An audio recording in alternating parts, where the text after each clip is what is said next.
Hey guys, welcome to All Time Gaming. I'm Chris. I'm Jamie. And I'm Alex. And of course, we all know that all things have to eventually come to an end. However, that's not to say that there aren't a few things out there that probably should die a death. Some video game franchises, maybe. Here are 6 suggestions for game series that need to consider should perhaps, maybe, just maybe, almost kind of fuck off. You want him to do you so much you could do anything? Remember the excitement felt when traveling across the Volga in Call of Duty 1? Or the shock of being subjected to a nuclear blast in Call of Duty 4? Those are the gaming experiences that stay with you because they were designed to make you feel something, to give you the feels. Just like Sonic and Knuckles. Unfortunately, the soul behind those experiences has long departed from the COD franchise, and we are now left with an empty husk of a series. The nuclear blast was unexpected, the dash into Stalingrad unarmed was tense, but all a COD game seems like now is a few massive set pieces strung together with dull, repetitive gameplay. What made the games feel fresh and engaging has now become commonplace, and in certain circumstances done better elsewhere. It's kind of like they screwed the pooch early on. Yeah. Blew their load. Bestiality reference. Yeah, Never screw a pooch. Screwed the pooch and blew their load.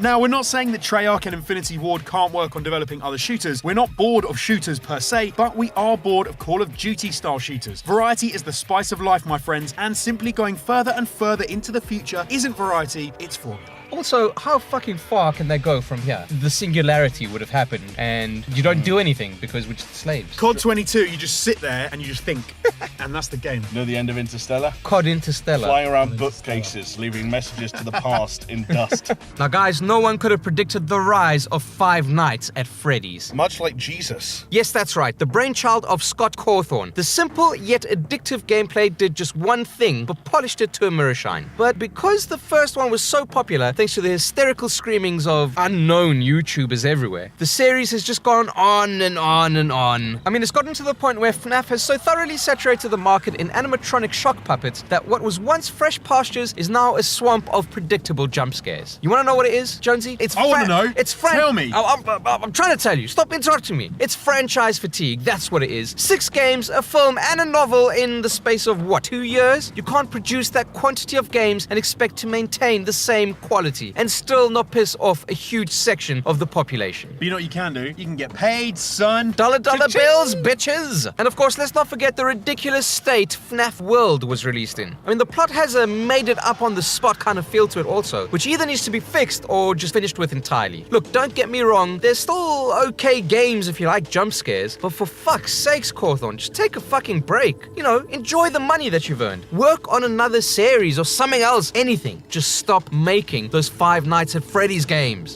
The Metal Gear series has had its highs and lows. Mostly highs. In fact, there were no real lows. Just all highs. It's the heroine of video games. Yet Hideo Kojima has maintained the kind of popularity usually reserved for those guys who goes to sport events and shoot t-shirts out of cannons. I love those Ooh, dudes. yeah. For 30 seconds, they're the coolest people on the planet, yet Hideo Kojima is the coolest people on the planet for more than 30 seconds. He's the coolest people. The Phantom Pain and Kojima both had all kinds of accolades thrown at them, despite Konami's best efforts. And boy did they try. But the Metal Gear series should probably end there. It was a great series, a 20-year masterpiece by an auteur of the genre, but now he is left, and while the property has been left to Konami, it's obvious they're not going to follow his principles. Yeah, I mean, it's not really a Metal Gear game without Kojima, right? They could screw the pooch, as Chris likes to say. I mean, Metal Gear Survive? Anyone? It's co-op action, and you're killing zombies, guys. That's not a Metal Gear. While Death Stranding looks every bit as weird and potentially wonderful as the Metal Gear series, Survive just looks generic. I mean, it's still in that super cool Fox engine, but it looks dull, kind of boilerplate. It's got zombies in it. Makes no sense. Who wanted Zero more sense. zombies? Too much zombies. It's the sort of bargain bin game that has shat out into an uncaring world, unloved and unbought by a gaming public wise to Konami's attempts to wring the last drops of money from the cracked and filth-encrusted udders of the Metal Gear name. Let the series die on a high note, with dignity, instead of prolonging the misery and dragging the name through the mud. I mean, they already fucked up Metal Gear 5 enough with all the patches and the microtransactions and all their online service shit. But what do you think though? Could Konami surprise us yet? Let us know in the comments below. I can't wait to disagree with you if you say yes. No, I can't imagine anyone saying, oh yeah, I can't wait for Metal Gear Survive. No, guys, you're not thinking about it. Look, there's so many talented people left at Konami. Just look at the latest Pachinko output.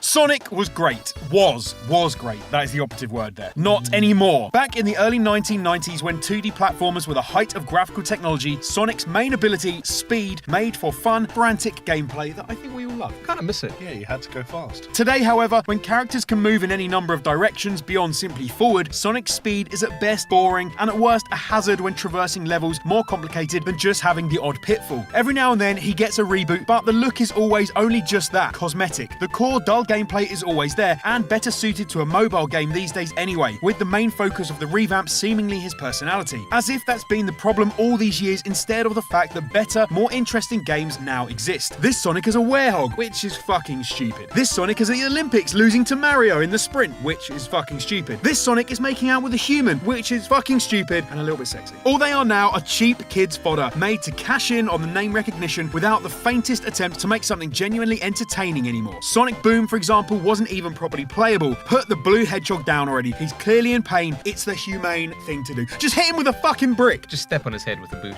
Do that. Now, this entry breaks my dick because I love the series, but even I can see that the old girl isn't quite what she used to be. Assassin's Creed was originally a fun series which took an interesting idea with a unique framing device and packed it off to the past. Stealth, assassination, parkour, the game catered for many tastes. Parkour! Exactly. Parkour! It was a free runner's wet dream. The second entry still ranks as one of my favourite games ever made and introduced us to Ezio, one of the most charismatic Italians ever made. Behind the plumber though, right? You guys are giving me an idea. Mario and Ezio at the Summer Olympics. The decline started around the time of the two Ezio sequels and had firmly set in by the frankly dull and miserable third installment. There was a brief rise in fortune for Black Flag, but let's face it, it merely expanded the proof of concept sailing of the third game. By Unity and Syndicate, the game had dissolved into a bland, predictable annual display of Ubisoft's love for money over game design, which is a massive shame. Syndicate wasn't even actually that bad, but it did show a ton of wasted potential. There was challenge and personality in Assassin's Creed 2, where Syndicate felt kind of soulless and actively took elements of gameplay away from the gamer. The series has had a year off, which some people have said is indicative of at least some attempt to revitalise the franchise. But the cynical among us think it's more that they want to wait for the film franchise to establish itself before bombarding us for the next 10 years with more cash-ins.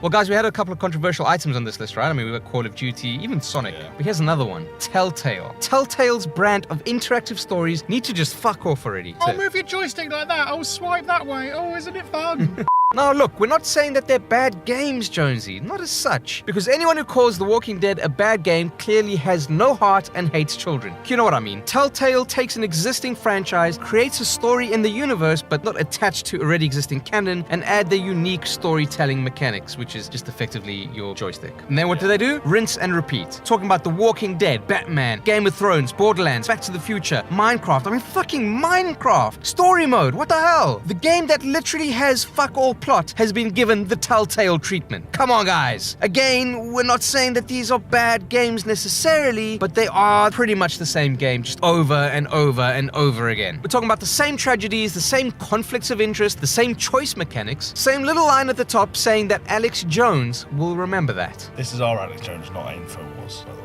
Now, we'd love to see Telltale employ their significant writing talent on an original IP. You know, one that doesn't rely on interactive novels. We'd love to see a thoughtful RPG or a deep narrative-heavy strategy from them. That would be pretty cool.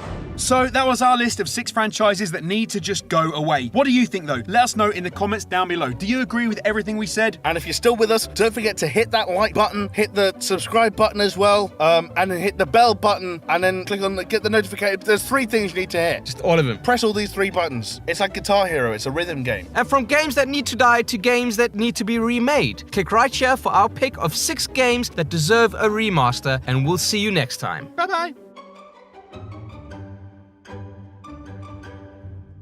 Bamboleo, bambolea, porque mi vida yo la